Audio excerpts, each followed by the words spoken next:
Çox qəribə duyğudur. Mən fikirləşdikcə ki, mənim qarnımda canlı bir şey vardı. Yəni bir uşaq var, təsəvvür elə böyüyəcək orada.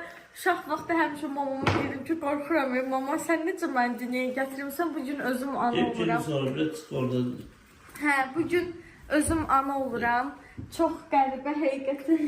Çox qəribə duyğulardır. Sen o şeydi.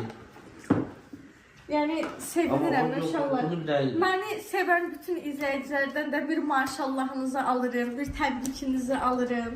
Həqiqətən sevinsən aşkım. Va- Bebişimiz olacaq həyatımızda. Oğlan, uşaqlar da həmişə dedik ki, Ama ben hayatımda bir zaman çalışsam bebiş ya. aşkım mən sən hər şeyi həyatında yeniliklə gətirmişəm də. Sevinirsiniz uşaqlar. Evet.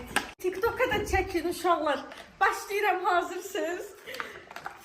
Neyse. Aşkım uşağımın ilk soskasıdır da, açıram da.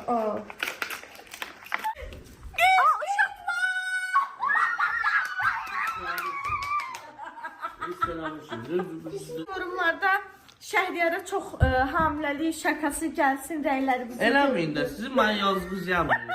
Tüm psikolojim, cebimdə 5 manat pul vardı, onu da fişəncə verdim. Neçə müddət idi görürdüm ki, yorumlarda yazırsınız ki, Şəhriyara hamiləlik qışqırtması, Şəhriyara hamiləlik. Bütün rəngkarını gəzmişiz, bığlı soskaqda.